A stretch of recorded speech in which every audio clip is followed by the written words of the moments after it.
And so, hello everyone. So, we're back in action ako sa akong classroom karon, akong gibisita akong room. So, mo ni siyang kinabuhi sa maestra after sa 1 month nga uninterrupted vacation nga nagatog beach ako mga kauban. Tupod ba ako? Naglukso-lukso ahas sa tong luksohonon, naglangoy-langoy ug asa tong langoyonon. Oh, di ba? So, we're back in action.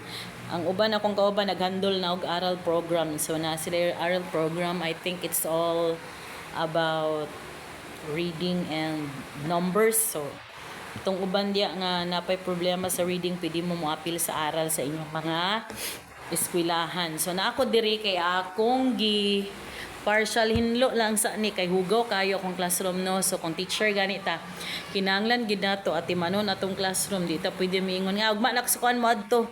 Kay kung walay mo tabang og hinlo sa imo, besh, ikaw gid isa maghinlo ay ana. So nakapanilihig na ko, nakapanarapon ako sa bangko. Ang major nga mga abog-abog ako nang nakuha. Akong problema ani karon akong electric fan walay maglimpyo. Hugaw kay akong electric fan no. So I hope nga pag magbrigada na ay parent nga kabalong mo limpyo electric fan, usually papa gid na nga atong mahangyo. So mo na siyang kinabuhi sa maestra mga kaigsunan. So kagahapon it's Mother's Day. So, kung kuan gani, kung maestra gani ka, usually gyud imong title ana, teacher na nanay pa or nanay na teacher pa. Nanay nga teacher. So, kami, kay working moms man mi, so, apil na sa among routine everyday ang multitasking. Multitasking yun mi. Mag-atiman og mga anak. Sa una, sa gagmay pang mga bata, duha ka book dadun sa maestra. Ang isa ka bag, ang sulod kay gamit og biberon sa anak or balon sa anak. Kay ang anak na eskwela toddler na dire. Og ang isa ka bag, gamit sa maestra. Ang sulod kay lesson plan, ballpen, etc. etc. So, muna siyang kinabuhi sa maestra. Busa ka ng mga mama, nga mga working, sama sa ako, mga maestra, mga busy ang life, multitasker mi, mga alpha women na bot pa sa bot, maka-stand on their own.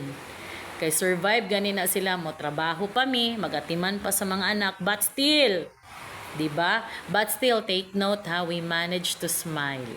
Diba?